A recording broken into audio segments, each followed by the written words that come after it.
All right, so by far, the thing that I get asked every single day is if I'll do a video on how to be a better deck builder and how to build decks in Legends of Runeterra. So this is it. We have a lot to cover, so let's not waste any time and let's get into it.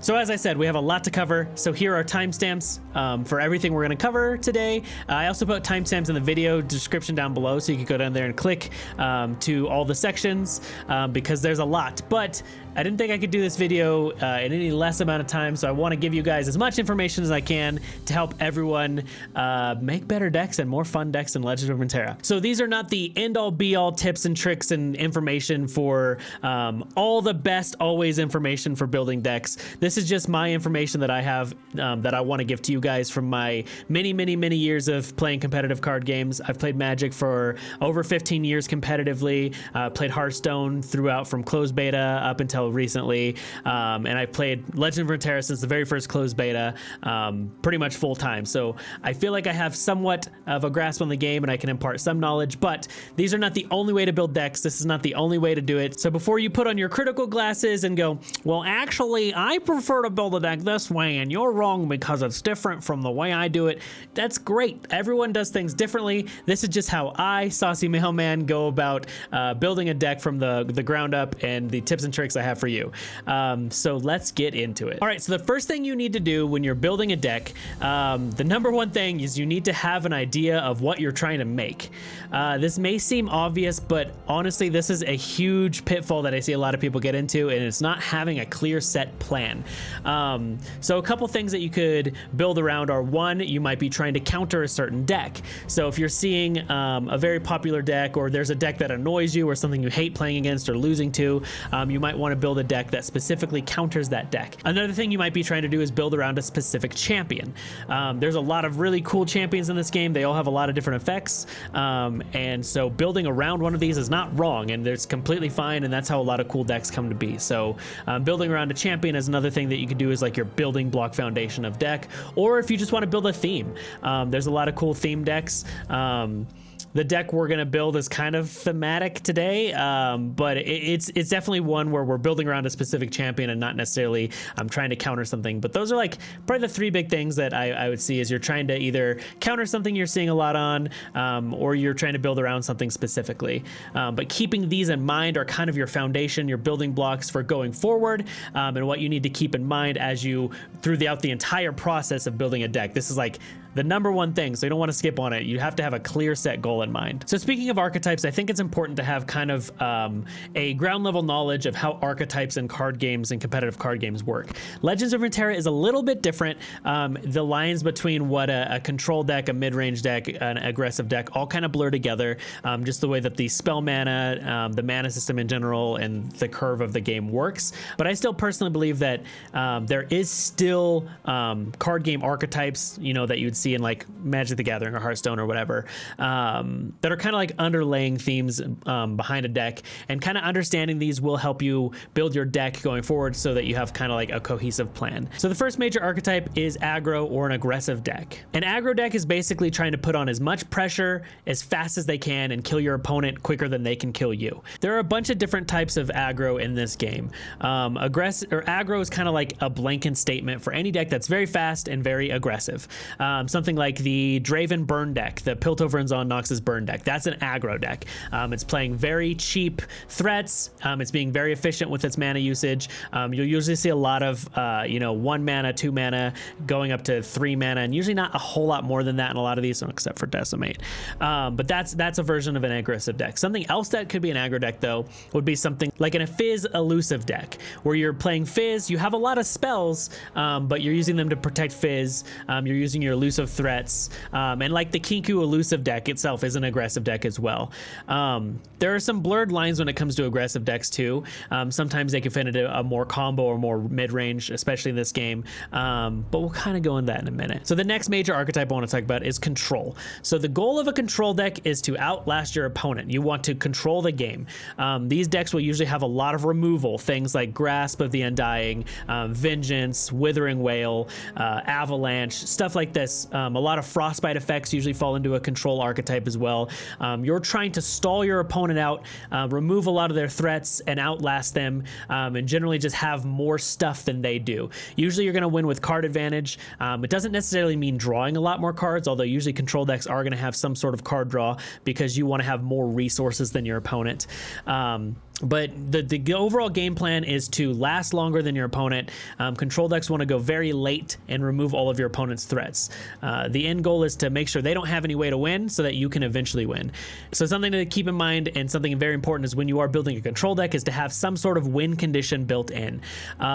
Something I see a lot of people do when they're building a control deck is you have all the ways to stall the game out, but you have no way to actually win the game. And you do have to actually at some point win the game. So that's why you'll see something like War Mother's Call itself. That's a win condition where it pulls out a lot of threats. Big champions themselves, things like Tryndamere, Anivia, Nautilus, those are all win conditions in a control deck. You can even use Maokai. I've seen a lot of control decks using Maokai as basically the only win condition, where you're just removing their deck all entirely, and eventually they run out of cards and you win that way. It's not as important of what your win condition is, as long as you have a win condition in a control deck. You have to have some way to win the game. So the next one I want to talk about is mid-range, and this is one that gets a little confusing because this kind of it's living a line between aggro and control in the middle there. So mid-range decks have very efficient threats. The units and champions you're going to run in a mid-range deck are just very efficient. My favorite mid-range card that I like to talk about is like Avarosian Hearthguard. It's the perfect example. It's a big body, it buffs the rest of your deck, and it's a great threat. So mid-range decks usually have some form of early game, whether it be early game aggression to kind of put your opponent off base, but then it usually has ways to kind of stall into like a late-ish game. You want to win before very late, where that's where a control deck's going to kind of take over, but you're not trying to win as fast as an aggro deck. So that's why it's called a mid-range. It kind of sits between them. So the deck we're going to actually build today here in this video is the Ash Challenger Sejuani Frostbite deck, and I consider it a mid-range deck. This is where the lines get kind of blurred between things, and where people like to argue for no reason, and that's classifications of decks in this game. I'm going to consider this a mid-range deck. You could call it a control deck. Some people want to call their aggro decks mid-range decks. It doesn't really matter. I'm not saying that these are the only classifications for decks. I'm just saying this kind of helps you when you're building your deck to kind of think about, if you're building an aggressive deck, you probably don't want a whole bunch of really big late game expensive cards. So it's just kind of like helpful knowledge, not necessarily like this is always an aggro deck or this is always a control deck, because in this game, they're not as clear cut as in other games, and it's not as like straightforward. And then I want to talk about combo decks. So combo decks are another interesting thing in this game, and another thing where the lines are blurred. I keep saying it, but it's just true in Legends of Runeterra. In combo decks, you have a combo of some sort. So this is where you can kind of mix and match different archetypes, because you can have an aggressive deck that has a combo in it. You can have a control deck that has a combo in it. A couple notable combo decks that you see, I consider Ezreal Karma to be a combo deck, because you get your Karma leveled up, you play it, you play your Ezreal when it's leveled up, and then you kind of just win from there. The combo is having those two out with a bunch of burst spells and you win the game. Another combo could be like Fiora with Unyielding Spirit. That's a combo where you make your Fiora not able to die, so you can continually kill other stuff and eventually win. That's a combo as well, as a combo finisher. Other type of combos could be like an OTK or a one-turn kill. So something like the Ledros Dreadway combo, where you play the Dreadway and then you play the Ledros, and if those two are out, you win the game. That's a combo as well. Or something like Zed with Standalone. There's a lot of different combos, but you can see like the Zed Standalone deck, that's a combo deck, but it's also very aggressive. You can win that game turn 4-5 sometimes. Whereas something like the Ledros Dreadway, that's more of like a control combo deck, where you're playing a control deck, but then you have a combo finisher. So you can see all these things kind of blur together. That's just kind of like a building block foundation for you going forward with deck building. I said building a lot. So the next thing I like to think about is what regions make sense for my intended goal. If you're building something like a control deck, you have options like you'll probably want to be somewhere in either Shadow Isles, Ionia, you can even have Freljord, something like that. Just what things kind of make sense. So for what I want to do today is I'm going to take you through building the Ash Sejuani deck that I put on YouTube. There's a link in the description. I think you can also click the thing just for gameplay to see the deck in its final form. But I want to take you through building how I came to be with this deck, how I built it, and we'll build it together. So with the Sejuani deck, I knew I wanted to build around Sejuani. The card is really cool, so I wanted her in there. So that obviously puts us in Freljord. But there's a lot to think about when we're looking at Sejuani as a card. So we want to build around her, and we want to level her up because Sejuani's level up condition is really, really cool. So there's a couple ways to do this, and there's a couple things to think about. So I was thinking I could either run something with Sejuani Teemo, because Teemo itself puts puff caps in the deck, and that does damage the Nexus on different rounds. Or I could run it in something like Noxus, where I have all access to things like City Breaker, Noxian Fervor, all of the ways that we can damage the enemy Nexus with Noxus. And I eventually went with this decision to be in Noxus. And the reason I did, I wanted to play something similar. There was an archetype before that was Ashe with a bunch of challengers, and that was in Ashe Noxus as well. And I thought that would work really well with Sejuani's ability. And just by doing that, I'm like, well, we can just play Sejuani and Ashe. So I decided to do that. So we have Ashe in here is our second champion. But it's just a kind of important to think about, what regions do you want to be playing? Are you playing a mostly Demacia deck because you're trying to build a Demacia midrange deck? Well, in those decks, a lot of times you'll play like mostly Demacia with Bannerman, but you'll splash a region. So do you want to play something like Bilgewater because you want to play Make It Rain? Do you want to play something like Piltover and Zon because you're trying to be a little more aggressive and you're wanting to play like Get Exciteds? Or are you playing Ionia because it has Deny, and that's a really good card? It's just something you kind of have to think about, what regions you want to play in with your intended goal in mind. But for this one, we went with Ashe and Sejuani as kind of like our pair, and I wanted to be a Noxus for a lot of the cool challenger synergy. So as you're starting to put cards in your deck, something to keep in mind and something to think the entire time is, does this make sense with my intended goal? A lot of problems that I see with a lot of decks when people send me to kind of evaluate or help them with is just putting in a lot of cards that you think are fun, or putting in all of the good cards from a region, but it may not actually synergize at all with your deck or have any purpose. You're limited to only 40 cards in your deck, so you can't just have every single good card. Also, it just may not fit, where if you're playing like a very aggressive Noxus deck where you have a lot of low drops, putting in something huge and beefy at the end just because it's good or cool may not necessarily fit the goal of your deck. And just because something's a good card, it may not even fit in your deck. For instance, just because you're in Ionia doesn't mean you always have to be playing Deny. There's a lot of, Ionia elusive decks that don't necessarily even need to play Deny because you're being aggressive. Or just because you're in Noxus doesn't mean you need to be playing Legion Rear Guards and Crimson Disciple just because they're good cards.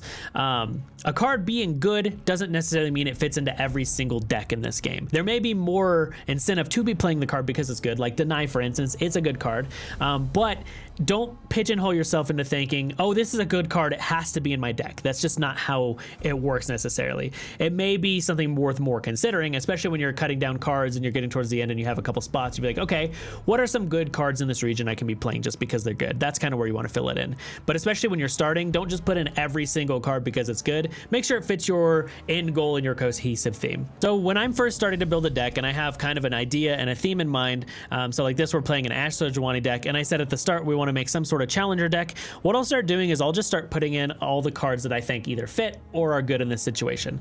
I won't necessarily worry about what number of cards I want to be running at the start, or worrying about sticking within this 40 card range. I'll just start putting in cards that fit the theme and that are good. So what I'll start doing is going through here and start putting in cards that make sense. So we're in Freljord obviously because of these, and I said I wanted to be in Noxus because I want to play some of the good challenger stuff, and things like City Breaker with Sejuani work really well.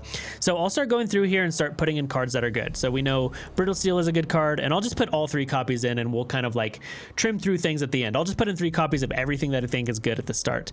Omen Hawks are pretty good. Avarosian Sentries are good. Things that fit really well, Icevale Archers. The Legion Drummer works really good with challengers because you give them quick attack. The Triferian Glorious Seeker is really good. Culling Strike is good. Death's Hand is really good. Ember Maiden works really good with Sejuani. Flash Freeze is good. Noxian Fervor is good. Babbling Berg is good. City Breaker is really good with Sejuani. Triferian Assessor is really good. Avarosian Hearthguard is really good. Ursine Spirit Walker could actually be pretty good in this deck. Harsh Winds is a good card when we're playing with Ashe. Tusk Raider is good because it draws Sejuani. And as you can see by putting in a bunch of these cards here, we have way more than 40. So this is where I'll start cutting down cards and removing entire cards that maybe don't make sense. I won't start dealing with exactly how many of each card that I want to do yet. This is where I'm just going to trim down, okay, these things don't necessarily need to be in the deck. So we're trying to be a mid-range deck. We're trying to go late. We're trying to win with things like using the Triferian Assessor to draw a whole bunch of cards in the end game, and we're trying to just buff our whole deck, and we're eventually wanting to win with the combination of Sejuani and with Ashe. So things that we don't necessarily need. I like having these. Omen Hawk is really good. It's really good early game, but I don't think we necessarily need it. A lot of our stuff is really big to begin with. Our challenger's already large, and we have Avaros and Hearthguard, so I think I'm going to cut that at the start. Avaros' Sentry is really good early on as well. I think we're going to be fine early game, though. We have the Glory Seekers, the drummers are really strong, Coaling Strike, Brittle Steel, and we have actually an insane amount of card draw. I just know from playing this archetype before that Triferian Assessor, generally when you play it, draws on average 3 cards, a lot of times 4 or 5. So I don't think we necessarily need this card. It is good. Avaros Sentry is just a really good card, but we have a lot of stuff we want to be playing, and it doesn't necessarily fit our goal of leveling Ashe or Sejuani. So I'm going to cut this guy as well. I like the Death's Hand. Ember Maiden is good. This is something where you could kind of, I think this would make more sense as like a tech card in this deck. If you're playing this, if you're seeing a lot of, spiders and 1-drops, this is pretty good. But I think for the overall theme of the deck, we're not going to have an issue leveling up Sejuani, I don't believe. With the Noxian Fervor, the Death's Hand, and the City Breaker itself is probably going to be good enough. So I'm actually going to cut the Ember Maiden as well. I really like the Urson Spirit Walker with this. This is really good as well. I don't think we need Harsh Winds necessarily. We're going to be leveling up. We don't need a lot of ways to level up Ashe in this deck, just because when you level up Sejuani, her frostbiting the entire enemy team actually levels up Ashe on its own with that. So I don't think we need a lot of ways to level up Ashe. So I think we can cut down the Flash Freezes. I don't think we need the Harsh Winds. So this leaves us with 5 cards too many. So let's look at what else doesn't necessarily need to be in here. Like I said with the card draw before, I don't think we need the Babbling Bjerg. The Babbling Bjerg is really good if there's, specific things you're trying to pull, but there's a lot in here that it can pull. This is actually kind of inherent card draw as well, so I don't think we actually need the Babbling Bjerg as well. So this leaves us with only 2 left, so this is where we can kind of tweak numbers. So something else to keep in mind when you're building a deck is your curve. Curve is very important, and your curve, if you click up here, you can see how many of each mana cost of cards you have in your deck. Curve is very important and something you always want to keep in mind, especially when you're building a deck, because you always want to have something relevant to do at any point in the game, especially early on. Early game interaction is very important, whether you're playing any type of archetype, aggro, mid-range, control combo, whatever. You need to be able to interact with your opponent early game. Think about if your opponent's playing a whole lot of stuff on turns, 1, 2, 3, but you don't have anything until turn 5, you're probably not going to win that game. It's going to be really hard to come back from that far from behind. So a lot of times you want to have some stuff to do early on. Depending on the deck is going to be how important your 1 and 2 drop slot are. I always like to make a heavier 2, 3, 4 curve just because you have stuff to do. But what's interesting about this game and something to think about when you're building is how spell mana works. So let's talk about the Zed standalone deck as a great example for this. So that deck's functions specifically just because of how spell mana works. It doesn't do much on turns 1 and 2 because it's saving that 1 and 2 spell mana, so that on turn 3 it has 3 extra spell mana or 6 spell mana depending on what you want to do. Something like the Lux Mage Seekers decks where you just save your mana on turn 1 and 2, so on turn 3 you can play a 6-cost spell. That is something that's completely reasonable, and is again why you need to have this kind of thought in mind when you're building the deck, is what are you going to be doing on turns 1, 2, 3, 4 of the game. A lot of times players will have in mind what they want to do on turns 8, 9, 10, 11, 12 because they have this big cool thing they want to do, but how are you going to survive to that? How are you going to interact with your opponent? What are you going to be doing on these turns of the game? So keeping your curve in mind is important. You want to have some, I like to build it, a lot of times the decks I build have some sort of a bell curve like this, but every deck's going to be a bit different. So if you're playing something super aggressive, you'll have like a lot of 1-drop, 2-drop, 3-drop, and then it'll fall heavily and have nothing over here. Just keep it in mind. You don't want to have too much, in the late game curve here. You want to have stuff you can do relevantly throughout the entire game.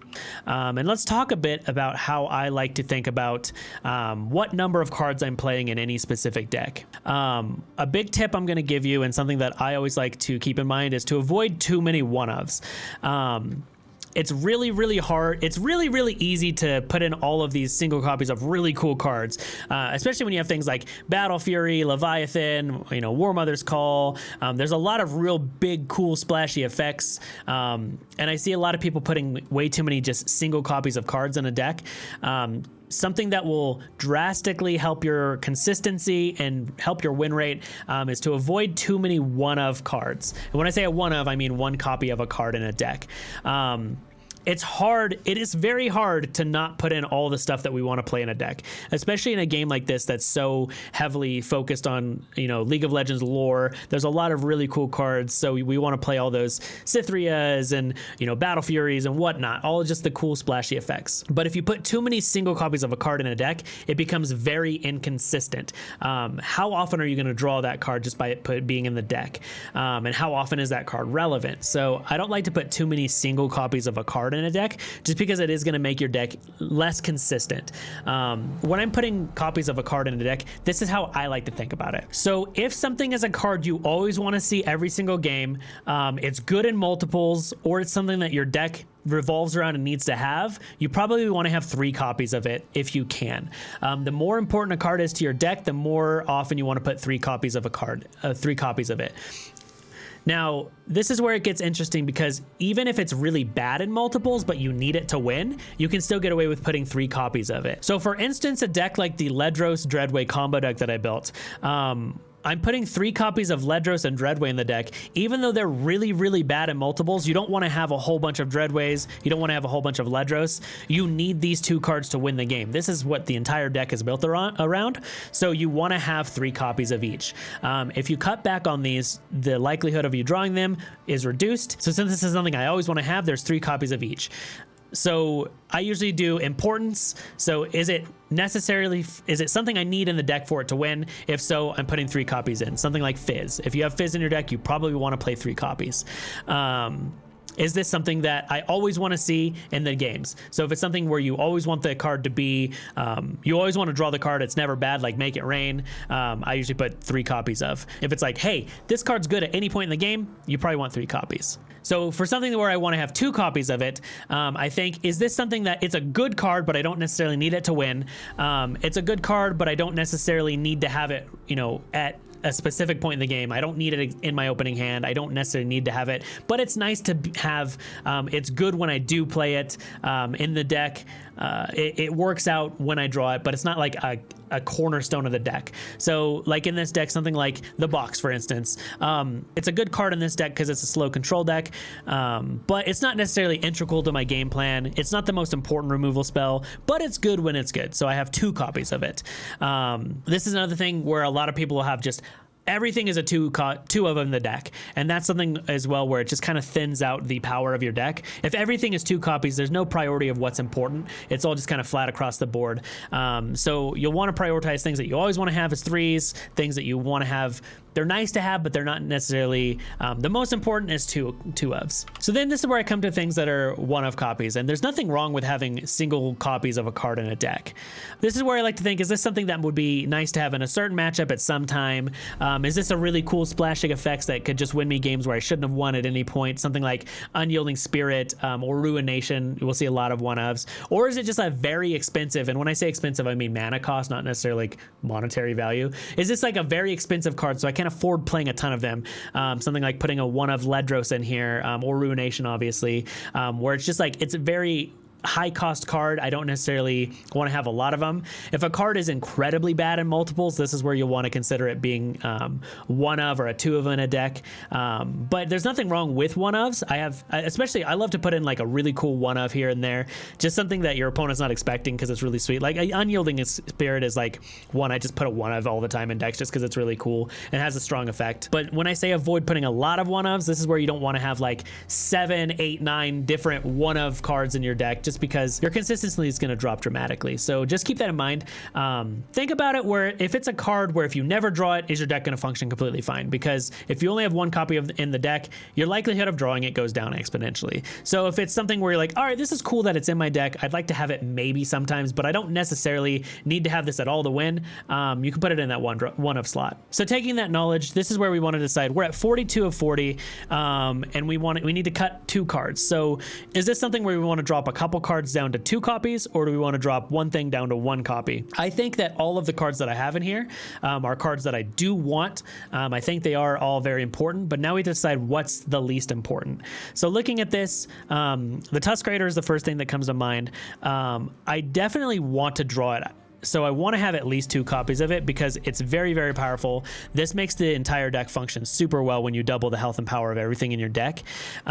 Because the deck is mostly units, right? If we look up here, we can see we only have 12 spells and 30 units. So this doubling all of our dudes' power and toughness is actually incredibly powerful in this deck. So I don't want to drop it down to 1, but I don't think we need 3 copies because it is 8 mana. And if our opening hand ends up with 3 of these, that's pretty bad. So I'm going to drop 1 copy of the Tusk Raider. Looking back at the rest of it, I was saying earlier that we don't necessarily need the Frostbite effects to level up Ashe. They're not super important. We're trying to level up Ashe, or we're trying to level up Sejuani over Ashe. She's kind of like the cornerstone of the deck. So I don't want to drop any of our other removal. I don't want to drop like the Culling Strikes, the Death Hands, the Noxian Fervors, the City Breaker. Looking at these cards, I think that between like Brittle Steel and Iceveil Archer, I think Iceveil Archer is more powerful. Yes, it's 2 mana and you can't use spell mana for it, but you get a 3/1 body. And things with like Legion Drummer giving that quick attack makes our units more powerful than our spells. So since I think Brittle Steel is probably one of the weaker cards in the deck, I'm going to drop down 1 copy of Brittle Steel. It's good when it's good. It's bad when it's bad. We're happy to see it at some point. We want to see a copy at some point eventually, but we don't necessarily need to have it every time. And we can, since it's a 1-cost card, this is something that you, in your mulligans, you can kind of try and fetch for more aggressively where you can drop your bigger stuff. So the likelihood of us getting 1 Brittle Steel when it's relevant at 2 copies, I think is high enough to merit this being at 2. And everything else, we want all of our dudes being at 3. We want all of our units to be 3-ofs in this deck. They're all very, very powerful. Something to think about. Something to consider would be dropping maybe 2 copies of the Ursian Spirit Walker. And originally when I was playing this, I think I did run 2 copies of this, but it's such a powerhouse and it can win games on its own because pretty much everything we have is going to be 5+ power, especially after you get a Tusk Raider online. This card's actually just insane. So I threw 3 of these in here. And even if it's just a 6/6 Overwhelm, it's pretty good. So this is when we're keeping in mind what type of deck are we wanting to play. So since this is, I'm considering it a mid-range deck, having our big beefy mid-range threats are really important. And especially since this is buffing up all of our dudes, we're trying to win with unit combat in this deck. So I'm going to keep the Spirit Walker and I'm going to keep this at 2 copies here. So now this is something interesting as well and something that you want to think about. And let's talk about champions. Champions are very interesting in this game. They can either be something that you build a deck completely around, Sejuani for instance, or Fizz. Fizz is the perfect example of a champion you really want to build around. You can't just put this in a deck and it be good at any time because his effect only happens if you have spells, and specifically you want to be a lot of fast and burst spells because slow spells don't really work super well with Fizz. So if you're playing something like Fizz, you need 3 copies of him every time, or else it's just probably not going to work. And you need to build around him specifically. So when you're deciding how many copies of a champion to put into a deck, decide how important is the champion. Is it a cornerstone to the deck? Or is it something, just like I was talking about the 3, 2-of, and 1-ofs of cards themselves, champions work kind of the same way. So something to keep in mind specifically with this deck is how well Katarina can work in a deck like this. So Katarina, when she's leveled up, she's rallying every time you play her, and our deck works a lot better offensively than defensively. Since we have things like the Trifarian Glorian Seeker and the Drummer, giving quick attack to attacking units, especially when you have, challenging units, and just Sejuani herself attacking, and Spirit Walker giving things Overwhelm. We do a lot better when we're attacking than when we're defending. So being able to play something like her effect is really good. So something to think about is maybe we want to play a Katarina in here. because she's amazingly strong. She's a powerful effect, but I don't really ever want more than one of her, like ever. And she's not a key part of our game plan, but when we draw her, it's nice. So you might want to play one Katarina, and then you're thinking, well, we can only have 6 champions. So what do we cut? Well, since the entire deck is built around Sejuani, I need 3 of her. And Ashe is just like a nice to have. I could cut down an Ashe and put in a Katarina.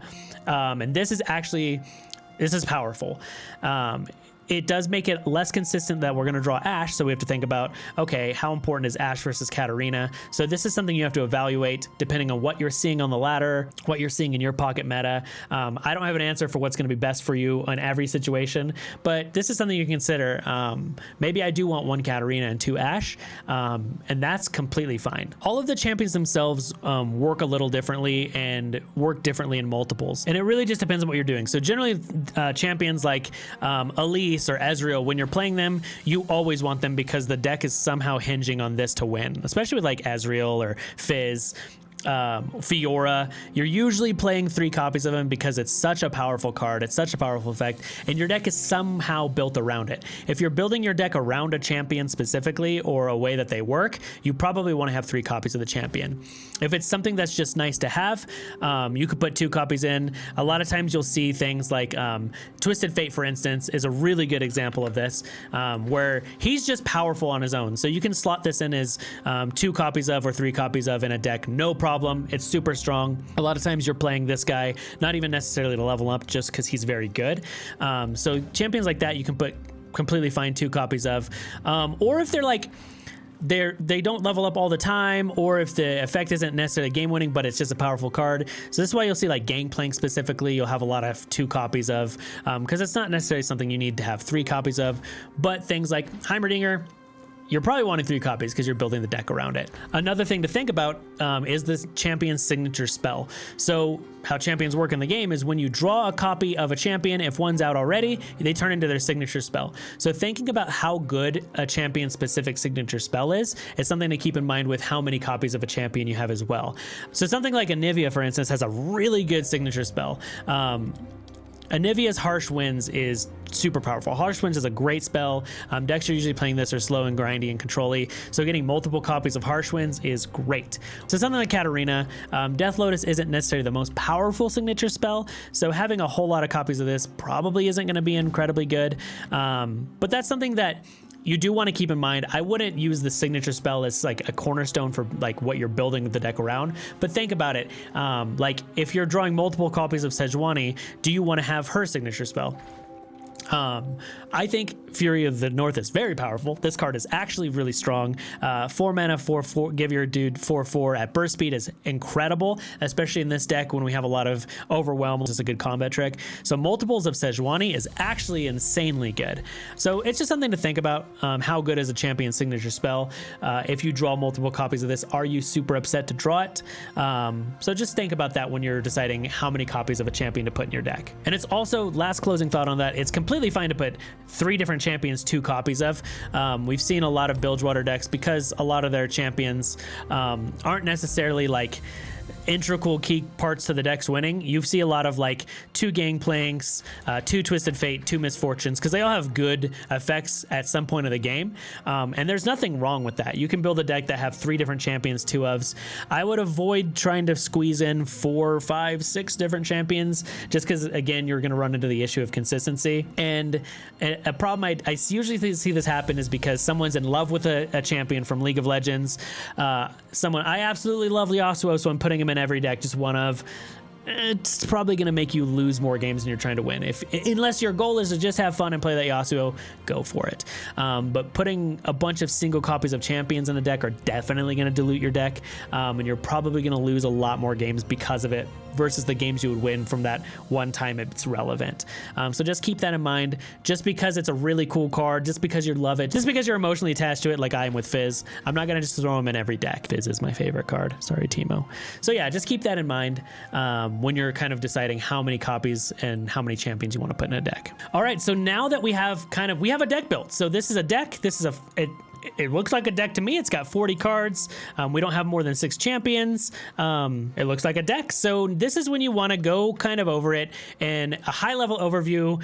Go back through and think about, does it still meet our original goal? Are we still on theme for what we want to do? And it looks, I mean, we're playing the Ash, Sejuani, mid-range big dudes deck. Then I want to look, after I'm done cutting down different cards, I want to one more time look at the curve.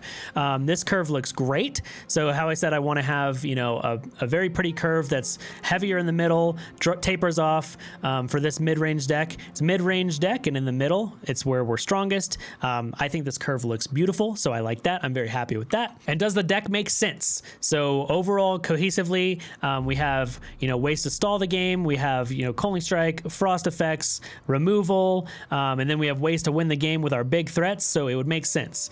So my next piece of advice is go out there and play test the deck.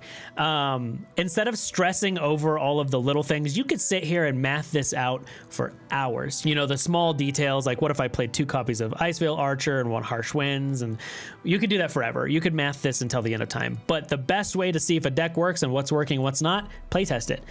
Go out and play games against people. I get asked sometimes what makes more sense, playing against the AI or playing against people. You're not going to see how well a deck performs against the AI. Go out there, play games against other people. That's going to give you the best knowledge of how does this do against aggro decks? How does this do against other control decks? You won't know until you play it, especially when you're building something new. So go out, play test against other people, and that's when you want to make cuts. I usually recommend playing, you know, 3 to 5 games with it, how it is.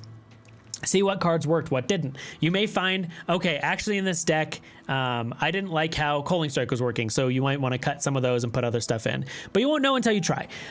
So play a few games, tweak it, play a few games, tweak it, and that's how you're going to get down to like a solidified deck list that you're very happy with. So a deck, for instance, like the Sea Monsters deck, this is now, we're on version 3.1. I've gone through 3 major revisions and we're on some changes, and I'm continually changing it. Right now, I'm happy with the list of where it's at. You won't know until you start playing things. All of the deck building strategies and tips I gave you are perfect ways to think about constructing a deck, but perfecting it is going to involve you playing it, and making tweaks. So rather than just mathing until the end of time, definitely just go out and play the deck and see what works. So that was a long video. This is one that I've been putting off for a long time because I didn't know the best way to properly give you guys deck building tips and also be able to put it in some sort of easy to digest package that's not too long. So I just decided I'm going to give you content rather than try and keep it short, and hopefully it helped. Again, these are not the only ways to go about deck building. These are not the end all be all, but if you are a newer deck builder, you're newer to deck building in this game itself, because it doesn't necessarily build like Magic the Gathering or other card games. These tips will help you. Hopefully they helped you out some. Let me know in the comments what you guys thought. Tell me if these tips helped you out. Tell me what you want to know more of, what you want me to go more in depth of. I love making informational guides. I love helping people out. If there's topics in this you want me to go deeper in, let me know. I'll make videos on those if a lot of people have interest. Let me know what you want me to make a guide of on next as well. Like I said, I'm always making guides. I love these very much. And I'm passionate about helping you all out. I want you all to get the most out of Legends of Runeterra. I want you to be able to have fun, and building decks is amazing. There's something for being able to take, you know, nothing, make your own creation out of it, and not just take someone else's deck. And these tips can also be used to take someone else's deck and refine it to play something that you like yourself. I'll do that from time to time. I'll take a deck someone else built, but there's things I don't like, and then you can refine it. But you can't refine someone else's deck until you have knowledge of how to build a deck yourself. Hopefully you enjoyed these. If you want to hang out sometime with me live, I do stream on Twitch every Monday, Tuesday, Friday, Saturday. We build decks constantly on stream. We play a bunch of crazy stuff. Get at me live. Just talk with me, hang out. Let me know how this helped you or didn't help you. If you hated it, let me know. I've got thick skin. I can handle it. But thank you again. You're all amazing. Again, let me know what you guys want to see next. And until next time, you stay saucy. Let's just pass here. We got time to chill. We got time to chill. Fight for your lives. No, we got plenty of time. We have infinite time, Ninja.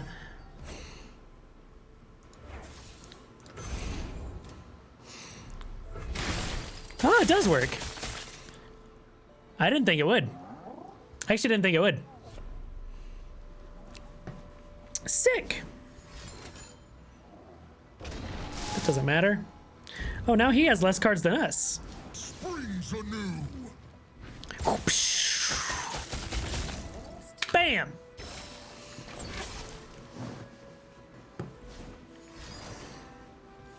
Bam, bam. Thank you so much for watching my video. If you like what you saw, it would mean a ton if you would hit that subscribe button, hit the little bell notification to be notified when I post some videos, share this with your friends, all that kind of stuff. You're amazing. I love you. And until next time, you stay saucy.